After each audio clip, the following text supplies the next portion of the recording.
Welcome to the Natasha Helfer Podcast. To help keep this podcast going, please consider donating at natashahelfer.com and share this episode.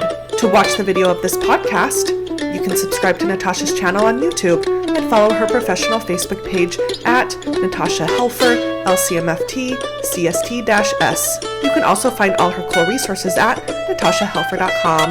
The information shared on this program is informational and should not be considered therapy. This podcast addresses many topics around mental health and sexuality and may not be suitable for minors. Some topics may elicit a trigger or emotional response, so please care for yourself accordingly. The views, thoughts, and opinions expressed by our guests are their own and do not necessarily reflect the views or feelings of Natasha Helfer or the Natasha Helfer Podcast. We provide a platform for open and diverse discussions, and it is important to recognize that different perspectives may be shared. We encourage our listeners to engage in critical thinking and form their own opinions. The intro and outro music for these episodes is by Otter Creek. Thank you for listening. Hello, everybody, and welcome to the Natasha Helfer Podcast, where we go after shame anywhere we can get it. We are so excited. Well, I'm so excited to have Sara Rands with me today. She's going to be talking to us about a topic that I think is super, uber, duper important, and not just from a clinical space, but also a personal space, which I really always honor. I think there's something that lands a little bit differently when we can talk about it from both perspectives instead of just kind of feeling like you're getting a lecture from a clinician. So anyway, I'm super grateful that she's willing to do that. Before I totally go into sharing more about Sara, I just wanted to give out a few shout outs to some things that are happening at Symmetry. We have a Reclaiming Female Sexuality group coming up beginning of June. We have Recovering from Male Sexual Shame, which for a lot of men growing up in high demand religious spaces, they oftentimes have a lot of sexual shame as far as just even pretty typical human behavior like masturbation or even curiosity around erotic materials. They oftentimes get slapped with an inappropriate label of porn or sex addict. And even if those issues have been problematic, they're not normally dealt with in kind of what we would consider clinically accurate spaces. So that's really important. We also have a ketamine group coming up for male sexual shame as well at the end of June.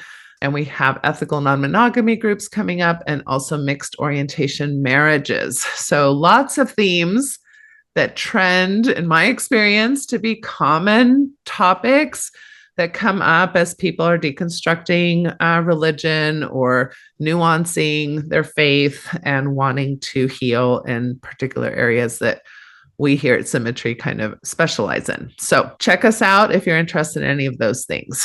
And also, I would also like to always put in a plug, although most of the time I forget, that if you love this podcast and you listen to it, donate to it if you can, or if you can't donate financially, like it, subscribe to it, share it.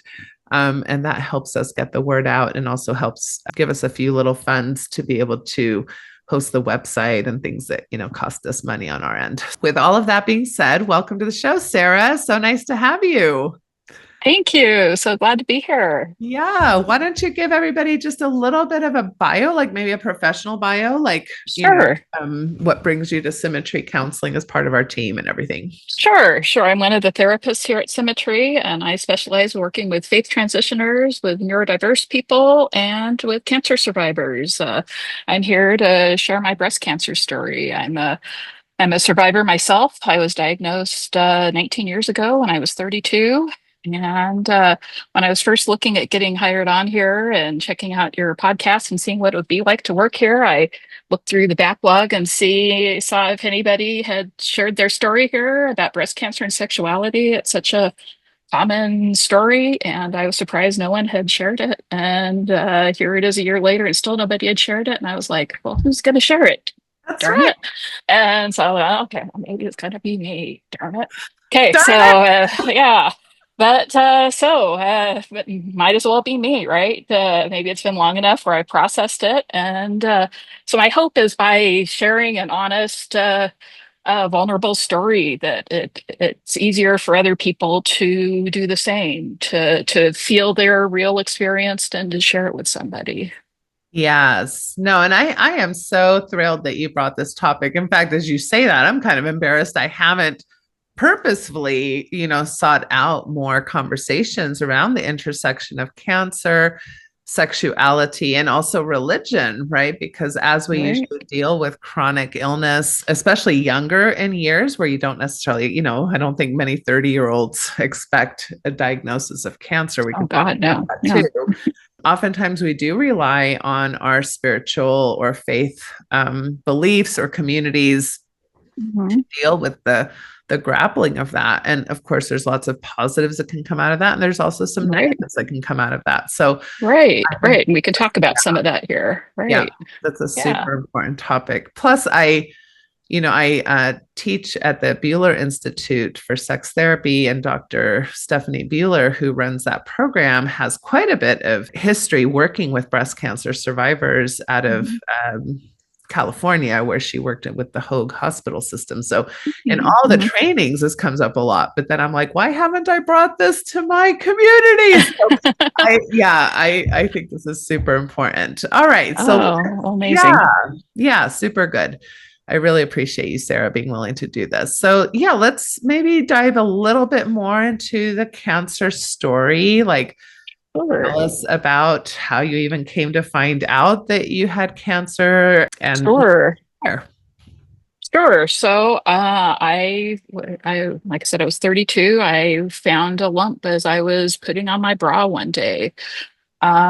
Just kind of, and I knew it hadn't been there very long. My doctor had taught me how to do a self-exam 2 months before.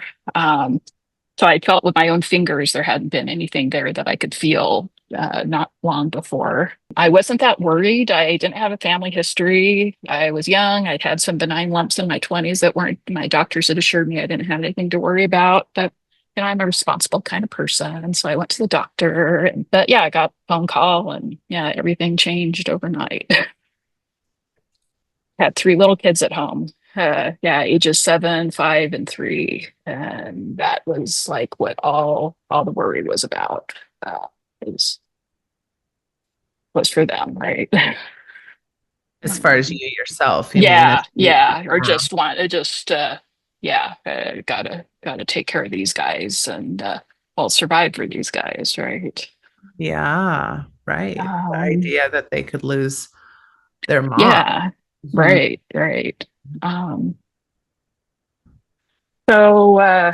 Everything changed right there. Just a few questions. Do you have any breast cancer history, in your family? No. Well, I found out then that there was a very distant family history. Like I had a great aunt that had something way back in the 40s, but no family history. And that's a typical young breast cancer story. 80% of people don't have a family history, find it themselves. And as a result, a lot of times it's at a higher stage. And it seems like it's a different, biologically a different thing, is what the Young Survival Coalition says, than older breast cancer. Like it's showing up in some way, or just it seems to be more aggressive. Oh, interesting. Yeah. So there's kind of this, it's just a little different than the typical breast cancer story, right? I was like, early detection, it's going to be fine, because I couldn't have found it any earlier there. But it turned out to be stage 3C. It's spread to 14 lymph nodes. So it was as bad as it could be without spreading to a different organ. So we'll get into that a little later, right? So basically, you're saying 2 months ago I didn't feel a lump. 2 months later, I'm feeling a lump, and it's already at stage 3C. Right. It was a golf ball size thing that went from nothing. And there's no way for young women to be screened for it, right? And it's when I was the third leading cause of death for women in their 30s. So I get upset when I see kind of how we don't have a good way of screening for young breast cancer, right? Just mammograms just don't work on the young dense breast, and it's just kind of a blind spot, just because it is rare compared to overall breast cancer, and so it just kind of gets lost in the research shuffle. And that's not the topic of your podcast. I want to raise the flag elsewhere, Oh, right? no, but it is the top. Right. It does fit into the topic because the reality is that in most every aspect of female healthcare, we are behind in the Hmm. research in regards to male healthcare, and that is a patriarchal Mm. issue. That's a systemic issue. Yeah. Yeah. That's a Yeah. research issue. We're consistently Hmm. finding that, even with all the Right. DEI walkbacks, uh, Right. women are included in DEI. These are the things that we've been fighting for many generations, and it impacts women's health in a variety of topics, including female cancers. Right. Right. Yeah, So so yeah, that must have been shocking and definitely. disorienting, and I would say just Definitely. devastating. What was their prognosis? What was the treatment that they recommend? Like, what were you up against? Right, right. So because that golf ball size thing turned out under the microscope to be two lumps, that meant I needed a mastectomy on the right one side. Um, I also needed chemo and I needed radiation in addition to the mastectomy. I chose to do, and there was a little blip on the other side that we were looking at till the very last minute to see if I would need a mastectomy on the opposite side. I opted to get a mastectomy on the opposite side, partly because of, mostly because of just how this went from zero to, 1,000 in 2 months. And I just couldn't see the idea of living with that, but also because of that last minute decision. And I don't really regret it, right? I'm happy with the decision. And we can talk about that kind of what that meant for sexuality and sensation and Yeah. recovery afterwards. So that was surgery, radiation. It was a hormone positive cancer. I opted to have ovaries removed so I could have better postmenopausal hormone options, and just because it was so aggressive, and and I think that's the treatment. And then reconstruction. Reconstruction's a whole other story Mm-hmm. for me. That's part of was really one of the harder parts of the treatment for me. It just kind of how it was treated. We'll get into that. Yeah. Uh, Okay. So you're given a pretty serious diagnosis. You're having to yeah. do very invasive treatments. Yes. Not Yes. only the chemotherapy, which is very Right. challenging, but Exactly. also, actually altering your body and these Right. body parts, your breasts are Exactly. something that is very tied to oftentimes to people's feminine identity, to their sexuality. Right.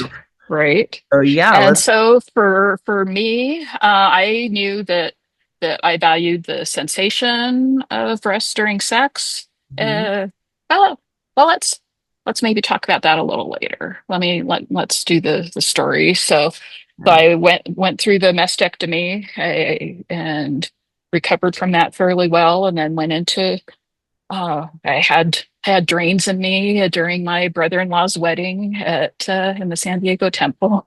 Mhm. Um, I did chemo and had to lose my hair, and that was its own thing, its own mourning, having to figure out how to.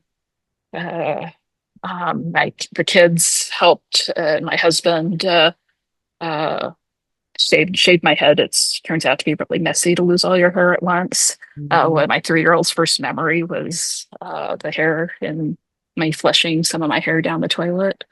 Mhm. Um, and I remember like massaging my some of the ingrown hairs with Aquaphor in the evening.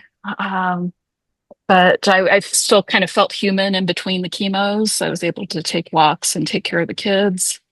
Radiation, that was like every day for about 6 weeks, where I was in this room by myself with like these robots that made these weird noises that was a little unsettling. But then I like rang the bell and like treatment was, and I had a lot of social support. So my family really came out, and my LDS ward was just very very socially supported, and I felt just this outpouring of love from family, from the word, from total strangers sometimes. Just there's something about kind of the look of somebody going through cancer that just really brings out, in my experience, the best in people. And that was just something, I don't know, beautiful about the experience. Um, anyway, I rang the bell and I thought, like, okay, that's the hard part. But it wasn't the hard part, right? That was like, in some way, there was something, feeling supported in that experience made it easier. But the hard part was kind of still in front of me. Mm-hmm. Right. So people really circled the wagons around you, which I think in many church communities, that's the experience. But I would say Mormons do that really well. Right, right, absolutely. We have systems in place. We have the Relief Society in place. We have, people who are actually have a calling to, be like coordinate, meals, coordinate maybe childcare if you need that. That oftentimes is a very positive experience of the LDS community. Mm-hmm. Right. Sure. Okay. So yeah, that's really interesting that how you're kind of setting the story up, right? That like, okay, cancer sucks. We all know that. Right. But there was hard. something, I guess, about the LDS, like my framing of the LDS experience, which was, you have to go through these trials. And I was like, my life has been really easy till now. And now I get to, well, I mean, that's the wrong way of looking at it, but now I'm going through something hard and I've been preparing for this. And so I don't know, there was something about that where so that I'm going through this difficult thing. And there was something meaningful in that through the Mormon context, I guess. Yeah. So making sense of this difficulty in your life. Right. Yeah. Context of I'm here. For those of you who maybe are not LDS, it's kind of like our ideas are, we're here to experience difficulty. We're here to experience joy. It's through the difficulties that we grow and develop and that are. Yeah. And learn something from it that we can take with us. Sure. So you found that a helpful framing. Yeah, it did at that time. Yeah. But during one of my final meetings with my oncologist, I was brave enough to ask her what my numbers were, what my survival chances were. And she asked me if I wanted to know, which is never a good sign. And I was brave enough to say yes. And she said I had a 50% chance of recurrence in the next 5 years. And that was just really, I was really hard to wrap my head around. Why, what would it have been without all that treatment? This didn't match like all the pink ribbon messages, right? And that's even the case with the double mastectomy. Right. And the chemo and the radiation and the hormone, and all of that, right? But it was still this 50% number. And this was like highlighted over the years as I was on these internet message support boards of the other young cancer survivors. And I would see these people that seemed to have better survival, better diagnoses than me, that were like moving on to stage 4 and like having obituaries posted, right? It would just be gutting every time I would see that, or even just like reading the obituaries in the newspaper sometimes, right? It's not uncommon to see young women die of this. Yeah. And just how to wrap my head around this, that I'm not one to like shy away from these like difficult numbers. Like how do I live my life with this like potentially adjusted timeline? Yeah. And like, where do I turn to for support? Right. I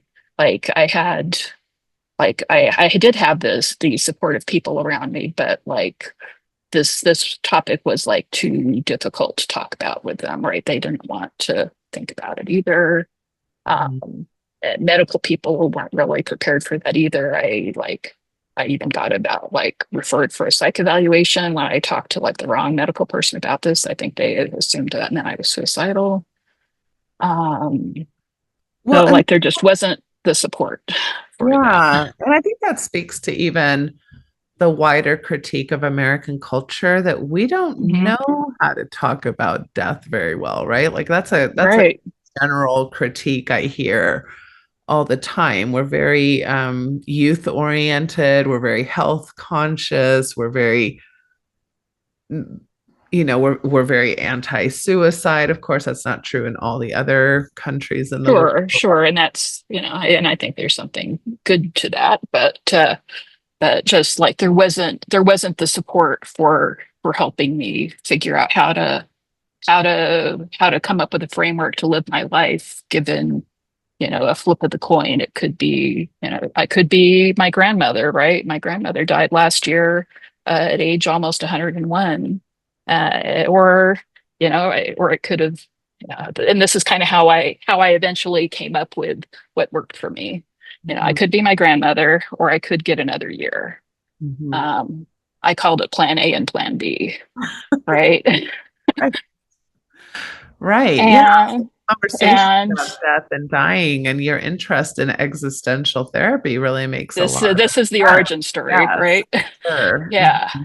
So I didn't know which one I would get, right? I kind of framed it through this like serenity prayer lens, right? What can I control? What can't I control? I can't control which flip of the dice I get, right? I can try to, eat healthy, but I saw so many people that like were being as healthy as they could and still getting the wrong end of that coin flip. And Yeah. so, what can I do? I can live the best I can and live the most meaningful life I could. I can, and try to plan for both scenarios, try to live, long term, with the long term plans, but also try to do short term projects that would help me feel that meaningful legacy if I don't get the time. So I like interviewed my grandparents and made these, collected their oral histories and made them into books, scanned their photos, distributed it to the family to try to preserve their stories, and feel that sense of legacy, to feel that meaning if I didn't get the other side. And is this what you're calling your reconstruction story? No, no, this is just how I kind of grappled with that, with the Yeah. numbers. Right. Yeah. Yeah. Okay. Mhm. Yeah, I think a lot of people who've been through something similar are going to resonate with what you're saying. And as you're talking, I'm just thinking of the very human trait to want to be in control of our surroundings, right? Right, And right, right, this is like a shocking moment where you really have to grapple with what we really all need to grapple with is that we don't have as right. much control as what we think we do, but because any of us could die any minute, right? But I Hmm. think it's like a chronic illness diagnosis really puts that into your awareness on a regular basis. Yeah. Hmm. Right. Yeah, let's go into your reconstruction story then. Yeah. Okay. So for breast reconstruction, so cancer treatment was difficult, but I felt supported. I didn't feel alone, but for breast reconstruction, I kind of felt betrayed. So I knew from the beginning that I valued my breast primarily for the sensation. And I didn't want endless surgeries for appearance's sake. Um, I knew I wasn't going to get sensation back. I don't know. I haven't kept up.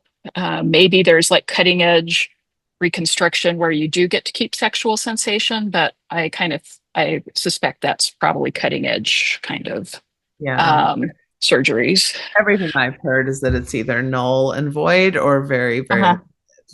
right. Right, right. And my experience has always been with sex, it's been the internal experience. It's not been about like the gaze or the, how I'm looked at. It's been about how I'm embodying. And we can talk about that in a little bit. But everybody was around me, my family, the doctors were kind of pushing me towards reconstruction, where I'm young, or maybe I'll regret it. And I thought, oh, maybe they're right. Maybe I can go through the surgery. And we kind of had some red flags along the way. So I was getting an expander fill, and my plastic surgeon was asking me if I was sure I needed radiation. And that was an odd question because I had all those positive lymph nodes, and it wasn't a question, right? That's like a really basic thing, but then I kind of realized, oh, radiation and expanders and implants don't go well together. The radiation causes scar tissue and implant failure. So for some reason, some system had gone wrong, and they had put me in these expanders and towards implants, even though that wasn't going to be a good fit with my advanced stage cancer. Mm-hmm. So what went wrong there? Why wasn't there informed consent? And like when those implants were placed, they saw those positive lymph nodes, right? So something went wrong there. And then later on, so because of that, I went to world-class LA plastic surgeon who told me that I should get expanded some more after radiation, just because he needed some more skin to work with for the surgery. And then I was surprised with 8 out of 10 pain because that expansion had broken up that scar tissue. This was like preventing me from sleeping. Again, there wasn't informed consent about this. I wasn't warned. And then so the surgery took about 16 hours, and one of the flaps failed. So it was supposed to be bilateral. I got one breast mound out of the deal. So the flap that failed wasn't anybody's fault. It was bad luck. A micro blood clot persisted. But again, I read later, just nobody had warned me how often reconstruction has complications. Later, I read a headline that 1 out of 3 of these surgeries have complications, and that just wasn't a part of the conversation. Wow. And so we tried to fix it. My local surgeon back home said he promised symmetry with an implant. And then I woke up from that surgery and I did not have symmetry. It does not match. And he didn't show up for the follow-up appointment. So I like to immediately get a conversation about this. So I had like 4 surgeries, like about a dozen fills for something I didn't even want in the first place. There was a lot of failures of informed consent. And I just had this like disembodied anger afterward that I didn't feel like permission to say, because there's just this big system and I just kind of gave up, and I just I didn't want to do any more surgeries. I just lived with it this whole time. And wow, Sara, this is really hard, and this is a lot of what like I said, through the Beeler Institute we talk about is this kind of like we talk about heteronormativity, or we talk about, all these ways that society just assumes for your behalf, right, in your best interest, and how so many women in the similar stories have felt this push to want or need breasts, right? Now, granted, every woman is going to have her own feelings about that personally, and maybe for some people, it is very important to have that reconstruction. At the same time, these consent issues that you're talking about that's not being communicated to anybody, right? And then the pressure for the people who are kind of like either on the fence or not sure that they want to go through this whole process is very pushy. Like, no, we know what's best for you. It almost kind of it's very paternalistic. Yeah, it's almost like the trans community, right? Like all these therapists or all these politicians are going to tell you what's best for your body because we want you to fit in with our norms so that we can be comfortable. Right. And therefore, exactly. It's just such Exactly. Well, and so many of these are male doctors that are like,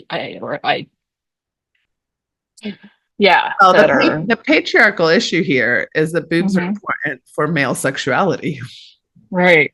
That's really, and the only part that you're bringing up that is more about embodiment is sensation. Yes, the breasts, nipples, regardless of what gender body you're in or biological body you're in, is an erogenous zone for many people. So there is grief there, but you're saying reconstruction is not addressing that. No, not at all. Reconstruction is about what's going to make you look sexy, what's going to make you look Uh-huh.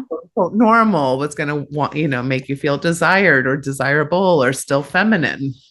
Sure, sure. And that's part of body image, but not so much about sexuality and eroticism. Right. Right. Right. So some of these reconstruction surgeries for nipple reconstruction will use own tissue from other parts of the body to reconstruct nipples, and I never went that far. One thing I would definitely say is do not use skin from an erogenous zone to create non-erogenous nipples. Please do not do that. You want your erogenous zones later for reconstructing your post-cancer sexuality. That's a bad deal. And whoever thought I thought I had read back 20 years ago about people using vulva skin to create non-functional nipples, which just seems like a terrible idea. Right. Uh, Yeah. and still that's done from like inner thigh, which is still an erogenous zone, right? You keep your erogenous zones later. It's bad enough to lose functioning breasts. Yeah. You want all you can have after breast cancer. Yes. Well, and even as you're saying that, what part of our body doesn't have the potential for erogenous? Even people who have certain disabilities find that certain parts of their body become erogenous that they weren't paying attention to earlier. Right. And that's part of the post breast cancer story. Yes. And I think there are body parts that are more and less, right? And so I'm saying don't sacrifice something that is more erogenous for something that it has, as you transplant it from one place to another, that is more for show and less for sensation, unless that's your value system. Right, right. Okay. So what suggestions do you have? I mean, I'm guessing, like even as I'm thinking about this, like I'm thinking it would be really helpful to have you as a consultant, right? Like to be able to share some of these experiences or like talk through these decisions with people. Like what? Yes, I think we should have that at cancer centers. We should have something like a reconstruction decision counselor. So what I'm envisioning is something like a genetic counselor, but for the reconstruction decision. So people who are trained in in like breast cancer diagnostics, and so in what's going to happen as far as the whole breast cancer treatment process, but also about sexual or counselors and can talk to women and help them know that this is not a one size fits all decision, who can talk to them and figure out what they want as far as their sexuality, their body image, their relationships, what their relationship is to beauty, and like how much, different women have different relationships with beauty. How much are you willing to sacrifice pain or go through pain in order to feel beauty? People make different decisions about this, right? And that should be part of the decision. It shouldn't just be surgery or nothing. That this part of this should be looking at like prosthetics and flatness.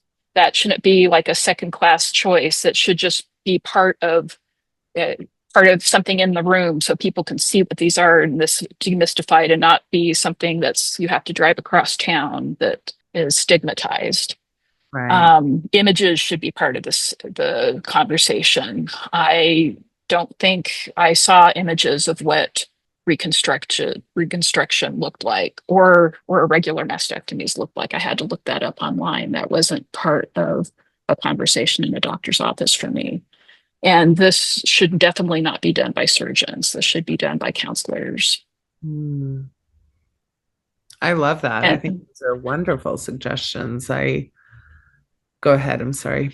Oh, and I could see potentially this like becoming some sort of research-backed assessment eventually, some sort of questionnaire to help women figure out what their values are, to help them decide how much they want to sacrifice to figure out what their reconstruction journey is to going make to the look. reconstruction decision.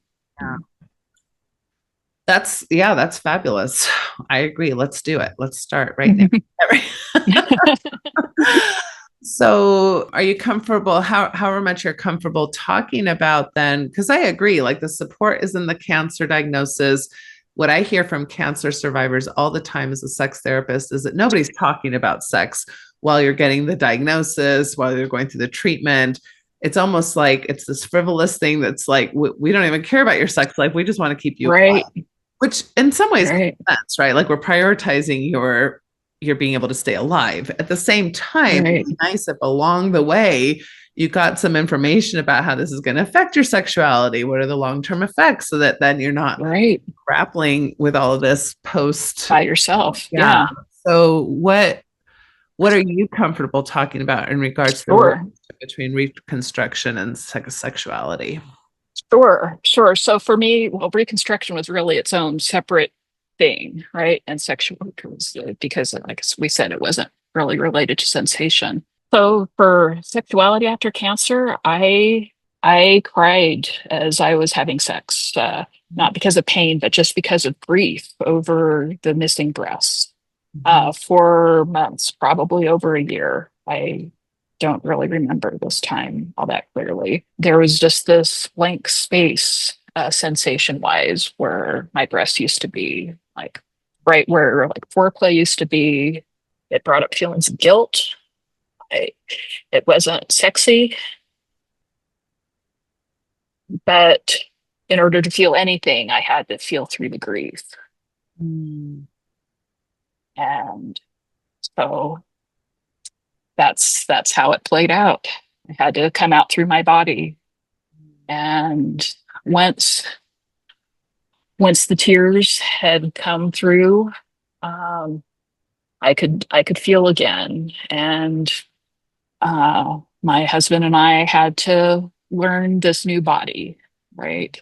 We had to learn how to be with this new body. And what we eventually figured out was that we kind of had less square footage to work with erotically, but there was that I could express the same erotic energy through just different body parts, kind of routed differently.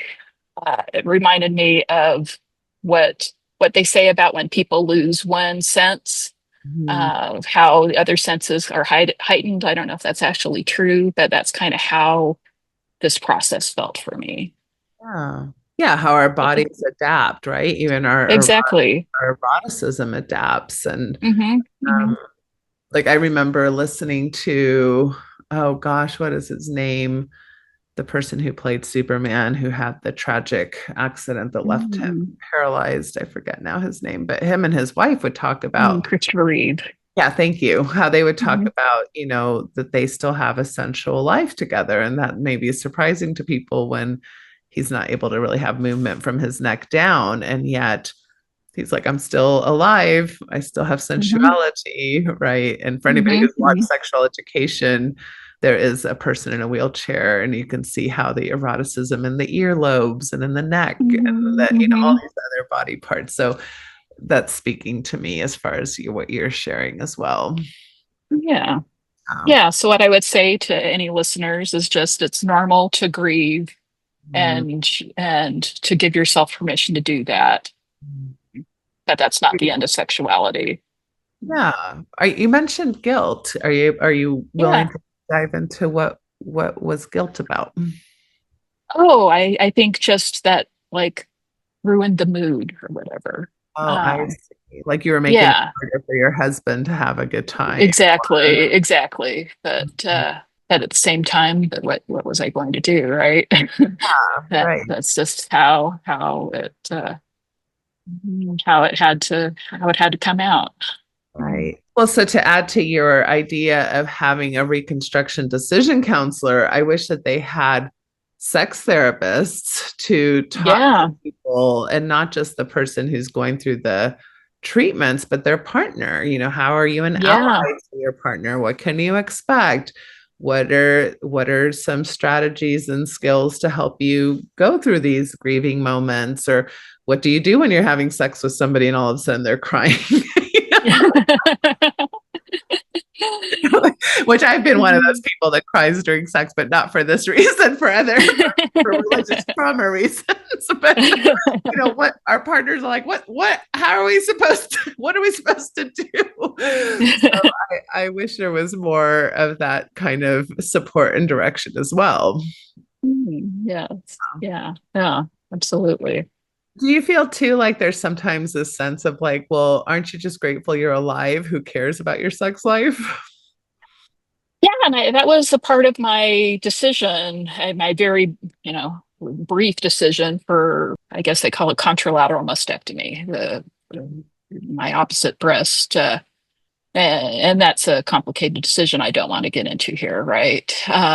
That's more than just that, but that was part of it. It was like, okay, sex is, I appreciate that during sex, but what percentage of life is that? I think that was, there's a little bit of my neuroatypicality coming out there, right? But also my Mormon programming, right? Kind of the purity culture stuff. And there was also practicality, right? Kind of how am I going to wear a bra, and some of that other stuff. Kind of what does asymmetry look like in everyday life? And then the worry, right? This thing came out of nowhere. And okay, so what was my point? Your question about just being grateful to be alive. I feel like sometimes people don't, like, if you even have complaints about this is hard or I'm grieving, it's kind of like, you're like, oh yeah, but aren't you just glad you're alive? Who cares about your your sex life? Like, and so they minimize, you might get a message from people. Right. And on the one hand, yes, but on the other hand, I feel like we figured it out after, a year or so. So it wasn't, I mean, it wasn't a super long-term problem on the sexuality front. It would. Right. And this is the same, if I understand your story, because you've been you've been public about these things. So this is your ex-husband, right? Right. Yeah. So then you get divorced. Right. So now not only did you have to readjust to having sex with the person you were having sex with before, but now you're readjusting to potentially new partners. How are they going to? Right.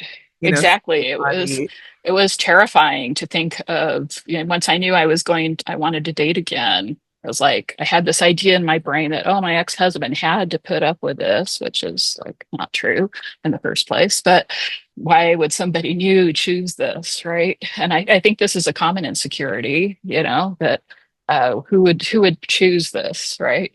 But I kind of journaled through it, and so I kind of saw it on paper and kind of got a little bit of distance from the story in my head. And I had some other insecurities, right? That wasn't the only one. And got some distance and said to myself, okay, well, I think the answer is confidence, right? Confidence itself is sexy, and maybe I don't know how other people are going to react. Maybe I should find out. So instead of making assumptions or yeah. And so I may be like the only woman who has ever used men's over sexual confidence on the dating apps to my advantage. So for those who haven't been there, it's very common for men to like chat about sex before they have even met you, which is disrespectful. But I was like, okay, you're going to chat about your thing. Okay, you chat about your inappropriate thing. I'll chat about the thing I want to chat about. And so I like use this as like data gathering. Okay. So I'm like, okay, so here's what I want to talk about. So here's my let me tell you about my reconstruction situation. Here's my cancer thing and my asymmetry reconstruction situation. And is my description of that a deal breaker for you? And like I probably chatted about this with about 24 people, and I was so surprised that it was a deal breaker to nobody. That they like had their own insecurities. They had realistic expectations of bodies in their 40s, and they were glad I had survived. And that was very healing to see. Wow. And so I could kind of let go of the story in my head about that. Wow. That's really And beautiful. so I want to share that with anybody so you don't have to do that research yourself, Yeah. quote unquote research. Yeah, put it out there, which is something that's very challenging to do in dating spaces, right? I think Yes. sometimes a facade we feel like we need to come up with, or again, we have these preconceived notions of what people are looking for, or what they will or will not be okay with. And Hmm. so we project our own insecurities, and then we assume everybody else is super secure. And basically we're all insecure, right? Right, right. So the sooner you can share some of that, the sooner another person can also be vulnerable about their insecurities. Right, right, right. No, we're all just human at the end of the day, and like you just don't need breasts to be lovable, right? Uh, yeah. Right, right. Or sexy. Right, right. No, absolutely. No, that's absolutely true. Yeah. Okay. Anything else you And want? then Oh, go ahead. Yes. yeah, yeah, and eventually I met my person and things just flowed, right? It wasn't a blocker in the slightest. Yeah. Right. And you've been able to negotiate a healthy, what you feel is a healthy sexual Oh, absolutely. Yeah, relationship I don't want to partner. get into details, but Yeah. no, it's But it's it's like beautiful. a positive, beautiful thing for Oh you. God. Yeah. Oh, I'm so happy for you. That's wonderful. Yeah. Yeah. So, Yeah. do you want to, before we totally run out of time, do you want to like maybe the intersection of purity culture, or like, you mentioned how at the beginning of your journey, your faith was actually very important in the framing of how you were going to mentally deal with what you were facing. What? Yes. Yeah. So it was, and I talked about that, but one of the places where it was maybe a little negative was kind of in how I saw my breasts, right? I feel like compared to a lot of people in my faith tradition, I got off easy as far as sexual shame goes, but I still got the modesty message that my breasts were sinful, right? They would cause men to sin, and there was something bad about them, right? And this kind of this subconscious message. So you know, I hadn't taken the time to fully appreciate them, right? And some of this is the human condition, right? We don't fully appreciate what we have till it's gone. Some of this is general women's body stuff, right? I once heard a mammographer give a talk about how virtually all the women that came in for mammograms apologized about their breasts. They were too small or too big or too saggy or whatever. Wow. And I was sad thinking about that for some percentage of women, that would be like one of their final memories of their breasts, right? Mm. For me, like other people appreciated them, right? My babies certainly did, right? And my husband, and uh, there certainly, realistically wasn't anything sinful about them. The great, from the Mormon lens, I joke, great home production and storage. Um, Love that. and not sinful till they tried to kill me. Right. Um, That was but very naughty of them. yes, yes.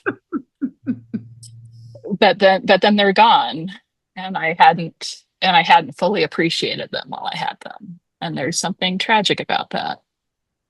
Yeah. Oh, that rings so true. Even in body image in general, like how many women have we talked to in their 50s that look back on their pictures when they were in their 20s and be like, Right, why was right. I body shaming myself back then when, and so I always try to remind myself 10 years from now, I'm going to think I look pretty hot Yep, right now. So just can I exactly, try to exactly. just, Hmm. Hmm.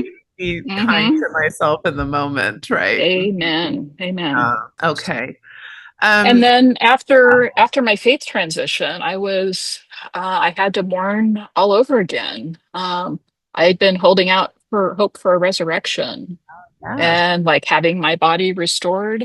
And after my faith transition, I kind of thought, I think that's kind of unlikely. And I had to feel it all over again, that this is probably it. A different type of more long term. Exactly. More permanent. Right. Right. Right. And I just want to name that in case that's a grief I haven't heard other people share. Yeah. Mm. I think that's really important to talk about. And again, if your beliefs are that you will, great. But at the same Mhm. time, for those who go, Exactly.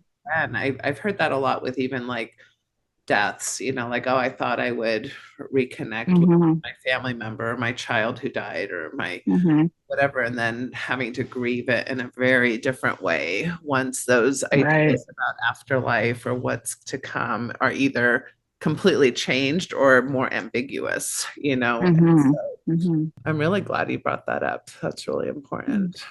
Hmm. Well, let's talk a little bit. Well, first of all, is there anything else you want to cover before I talk about the fact that I want you to be seen as a resource in our community to be able to go to and do some of this work with? But in general, as far as your story or anything like that, is there anything I haven't asked you about that you want to share?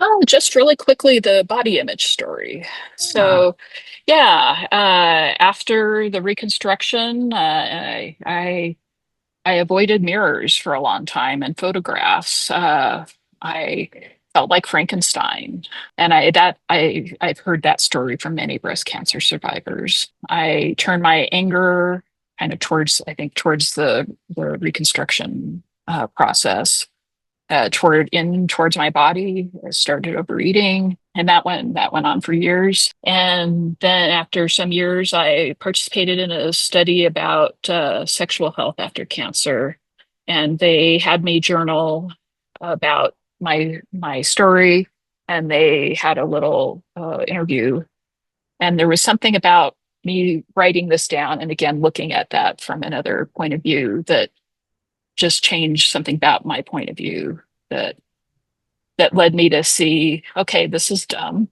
mhm. This is the one body I get, and against considerable odds, I'm still here. And so I started looking in the mirror again. I started taking pictures. And so around 2014, I start showing up in the photographic record again. I started wearing bathing suits and going to the beach. And despite, being heavier than I wanted to be, yeah, there was something just about showing up in my body again.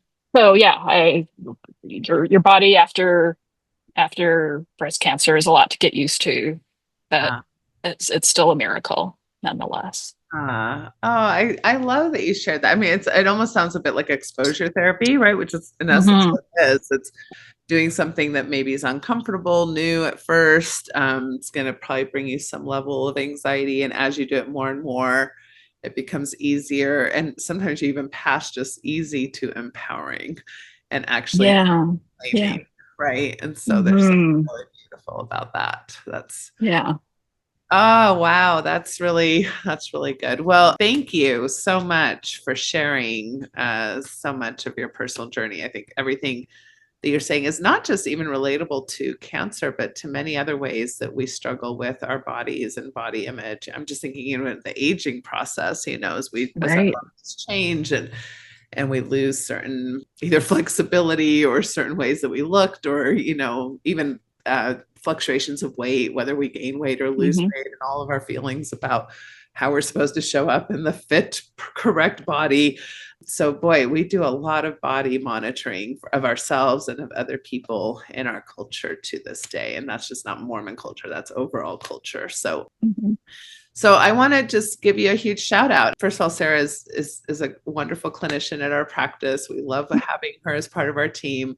She has this wonderful intersection of so many specialties, right? And I just love listening to you. Been on my podcast a few times, but just she really works with the spectrum population, which that is so Hmm. interesting right now. So many folks are understanding spectrum on a whole nother level, from different sorts, different ways it shows up in our lives. You have a very existential approach as well as other Hmm. approaches. You just recently got certified in are you fully certified in ART, or are you working towards your Yes. Yeah, fully certified, master certified in accelerated resolution therapy, right? Yeah. Which maybe a So, lot of people haven't heard about. You want to explain that a little bit? yeah, and we're probably going to talk about that here on the podcast here in a couple months. Yeah, it's a bottom-up trauma modality for processing trauma and a lot of other mental health things. And it's kind of through a lot of times we know things in our cognitive brain, but haven't fully, but they still linger in our emotion brain. It's a way to process them fuller through our emotion brain, so we don't fully believe them, and it can work a little faster than some other modalities.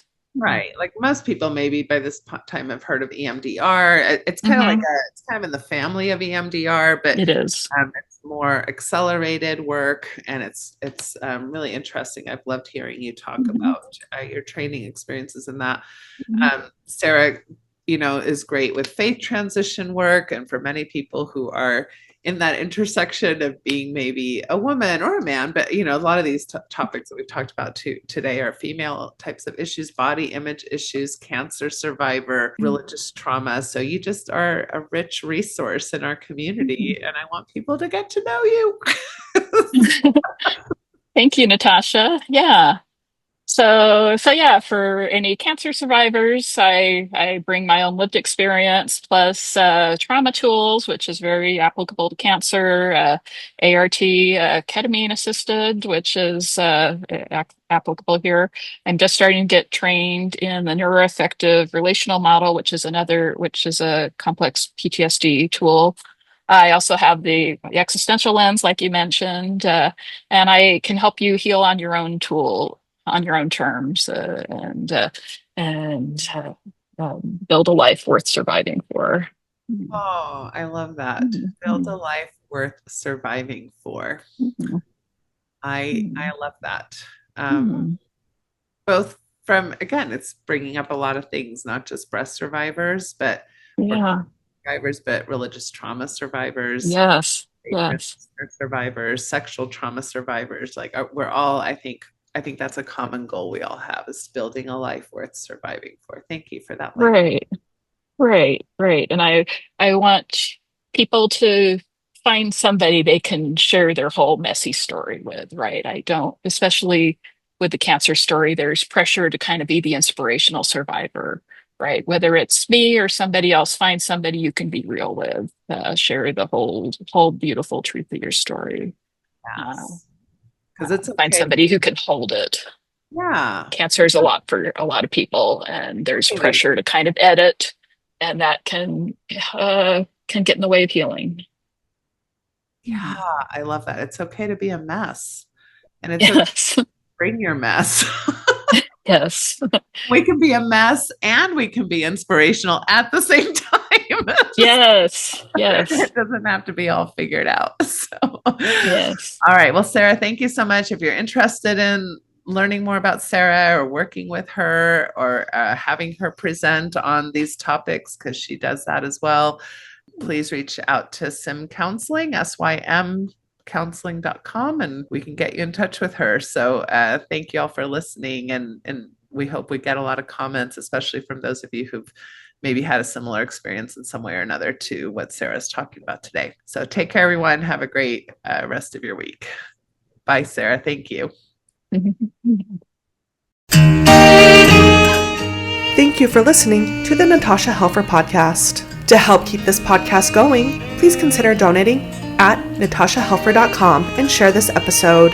To watch the video of this podcast, you can subscribe to Natasha's channel on YouTube and follow her professional Facebook page at Natasha Helfer, LCMFT, CST-S. You can also find all her cool resources at natashahelfer.com. The information shared on this program is informational and should not be considered therapy. This podcast addresses many topics around mental health and sexuality and may not be suitable for minors. Some topics may elicit a trigger or emotional response, so please care for yourself accordingly. The views, thoughts, and opinions expressed by our guests are their own and do not necessarily reflect the views or feelings of Natasha Helfer or the Natasha Helfer Podcast. We provide a platform for open and diverse discussions, and it is important to recognize that different perspectives may be shared. We encourage our listeners to engage in critical thinking and form their own opinions. The intro and outro music for these episodes is by Otter Creek. Thank you for listening.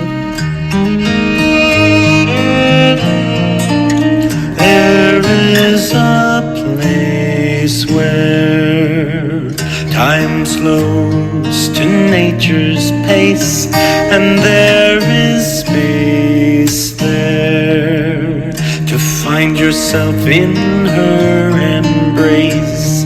Some places should be left alone. Na tishki say the namo, so we can always go to the homeland of the heart.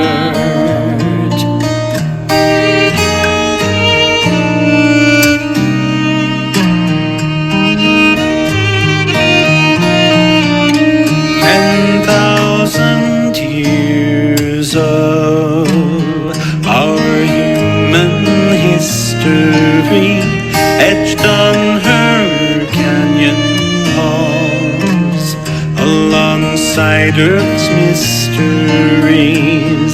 Some places should be left alone. No tishki shade namu, so we can always go to the homeland of the heart, to the homeland of the heart.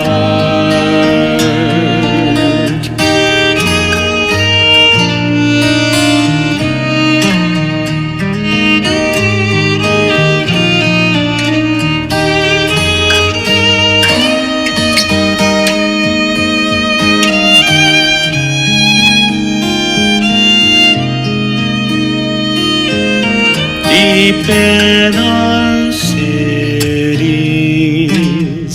we sleep without her stars, yet still her presence